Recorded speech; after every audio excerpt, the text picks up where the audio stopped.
Tweet కూడా clear అర్థమవుతుంది. మరొక పక్క అంటే శ్రీధర్, ఇది జాతీయంగా చాలా హాట్ టాపిక్ గా మారింది. ఇటు కాంగ్రెస్ కూడా కొద్దిసేపటి క్రితం ఐఎన్సీ ఇండియన్ నేషనల్ కాంగ్రెస్ కూడా వాళ్ళ అఫీషియల్ ట్విట్టర్ హ్యాండిల్లో ఇటు ఇష్యూని కోట్ చేసింది.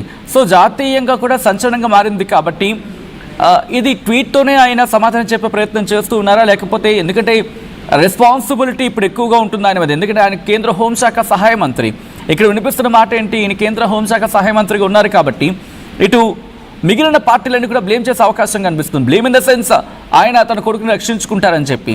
సో ఈ రెండింటిని అటు కొడుకు విషయంలో ఎలా ముందుకు వెళ్ళబోతున్నారు, అండ్ హోంశాఖ సహాయ మంత్రిగా ఉన్నారు కాబట్టి కేసును ఆయన ఎలాగ తప్పుదో పట్టిస్తారన్నతో వచ్చేలా మిగిలిన పార్టీలు మాట్లాడుతున్న క్రమంలో దీనికి సంబంధించి ఆయన నుంచి కావచ్చు, లేకపోతే ఆయన టీం నుంచి ఎటువంటి సమాధానం ఇప్పిస్తూ ఉంది? డెఫినెట్ గా బండి సంజయ్ ట్వీట్ లో చేసినట్టు దాని వెనకాల కొన్ని రాజకీయ శక్తులు తన ఎదుగుదలను జీర్ణించుకోలేక ఉన్నాయని చెప్పి కూడా బండి సంజయ్ యొక్క అనుచరులు చెప్తున్నటువంటి పరిస్థితి. అటువంటి పరిస్థితుల్లో బీఆర్ఎస్ నేతల, సొంత పార్టీ నేతల, లేదంటే కాంగ్రెస్ నేతల ఎవరన్నది, ఎందుకంటే ఆ కంప్లైంట్ కు సంబంధించి వచ్చినటువంటి కంప్లైంట్ ఏదైతే ఉందో దాదాపుగా డిసెంబర్ 31 అంటే దాదాపుగా 5 నెలలు పూర్తి 6వ నెల నడుస్తుంది. కాబట్టి దానికి సంబంధించి ఇన్ని నెలల తర్వాత ఎందుకు బయటికి వచ్చి కూడా వాళ్ళు కంప్లైంట్ ఇవ్వాల్సి వచ్చింది, ఎందుకు ఈ రోజే, ఎందుకంటే మోడీ సభకు ఒక రోజు ముందు 2 రోజుల ముందే పోలీస్ స్టేషన్కి వెళ్ళి పోక్సో కింద కూడా ఎందుకు నమోదు చేయడానికి వాళ్ళు ముందుకు వచ్చారన్న దానిపై కూడా బండి టీం కూడా ఆరాధిస్తుంది. దానికి సంబంధించి పూర్తిగా మూలాలను ఎక్కడి నుంచి వచ్చాయి, ఏంటి, ఎవరు అసలు నిజంగానే బండి సంజయ్ సంబంధించినటువంటి కుమారు తప్పు చేశారా, లేకపోతే ఎవరైనా ఇరికిచ్చారా, నిజంగా హనీ ట్రాప్ కి సంబంధించి హనీ ట్రాప్ చేశారు కాబట్టి ఇందులో కూడా హనీ ట్రాప్ లో కూడా ఏదైనా కుట్ర కోణం ఉందా అన్న అనుమానాలు ఒక పక్క వ్యక్తం చేస్తుంది. మరొక పక్క మీరు అన్నట్టుగానే ఒక పక్క ముందుగా ఇటు రాష్ట్ర వ్యాప్తంగా చర్చకు దారితీస్తుంది. బీఆర్ఎస్ వాళ్ళు ఉదయం నుంచి కూడా బండి సంజయ్ కుమార్కి సంబంధించిన అంశాన్ని కూడా సోషల్ మీడియా వేదిక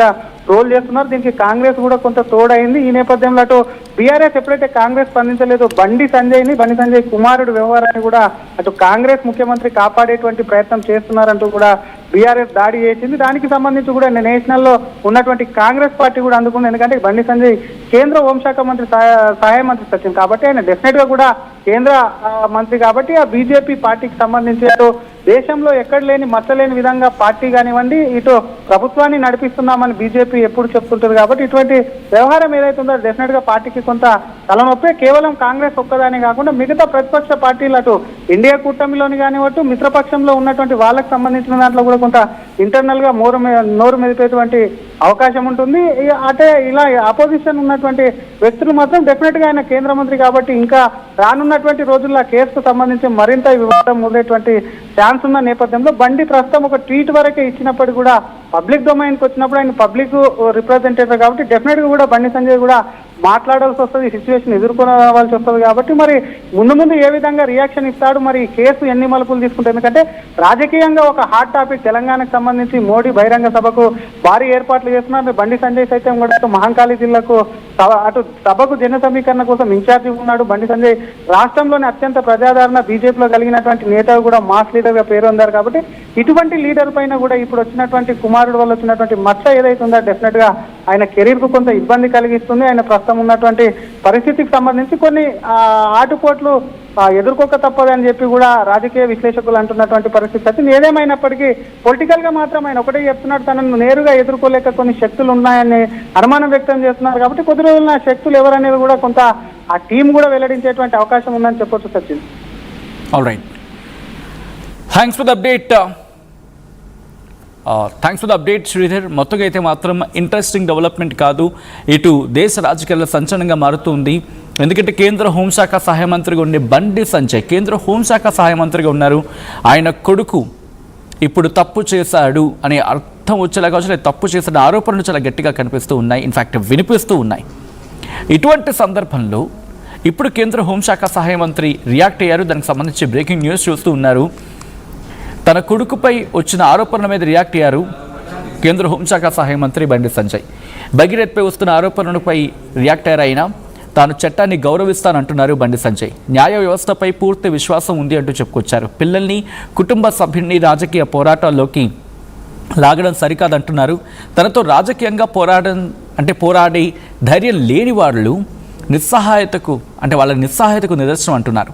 కార్పొరేటర్గా పనిచేసి కేంద్ర మంత్రి అయిన ఒక బీసీ నాయకుడి ఎదుగుదలను కొన్ని శక్తులు జీర్ణించుకోలేకపోతున్నాయంటున్నారు బండి సంజయ్. రేపటి మోదీ సభకు ముందు నాపై జరుగుతున్న కుట్ర ఇది అంటున్నారు సంజయ్. ఏది సరైనదో ఏది తప్పో న్యాయ వ్యవస్థ నిర్ణయిస్తుంది, కాలమే సమాధానం చెప్తుందంటున్నారు కేంద్ర హోంశాఖ సహాయ మంత్రి బండి సంజయ్. ఆయన చేసిన ట్వీట్ ఒకసారి చూద్దాం.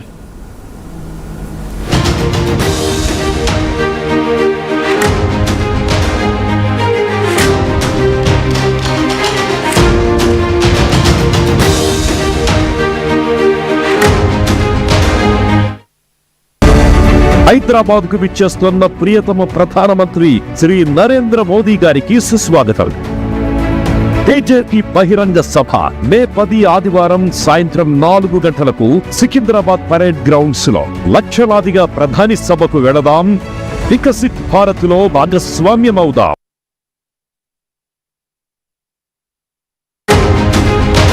సభ్యుల్ని ఈ పొలిటికల్ బ్యాటిల్స్లోకి రావడం ఎంతవరకు సమంజసం? మరి ముఖ్యంగా ఆయన ఏమంటున్నారు? It's only reflect